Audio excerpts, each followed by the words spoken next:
Narinig mo na ba yung salitang gaslighting?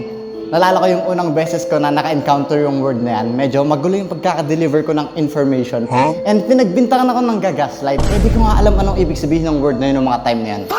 Kasi ang proof na yung mga psychology terms ay nagiging buzzword sa internet.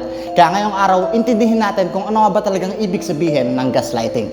Ang gaslighting ay isang deliberate na uri ng emotional abuse kung saan dinedistort ang katotohanan para questionin ng biktima yung sarili niyang memorya. Ginagawa to para magkaroon ng power sa kanila o para makontrol sila.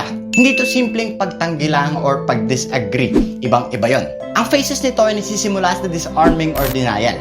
Pagtanggi na nangyari o ginawa yung isang bagay o pag-i-insist na iba yung nangyari. Countering, pangangustyon sa memorya ng biktima and pagmamanipulate ng facts para questionin ng biktima yung sarili niya. Withholding and diverting. Hindi pa kikinig din all of a sudden iibahin yung topic kapag behavior niya na yung usapan. Trivializing, pagdidismiss sa feelings ng biktima para i-invalidate siya sa pagtawag sa kanya ng sensitive or something like that. Projection, inibintang sa biktima lahat ng behaviors kahit siya talaga yung may gawa nun para guluhin yung storya. Ang salitang gaslighting ay nag-originate sa isang 1944 film na Gaslight kung saan ang isang lalaki ay minamanipulate ang asawa niya sa pamamagitan ng pagpapadilim o pagpapaliwanag ng gas-powered light.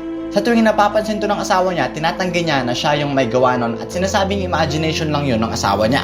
Lagi niya itong ginagawa to a point na di na alam ng asawa niya yung totoo. Ginagawa niya to para tignan yung attic nito at kumuha ng mga nakatagong jewel. Ngayong alam mo na yung ibig sabihin nito at hindi ka na nagre-rely sa TikTok definition, sana wag mo nang basta-basta lang iba to yung term na to.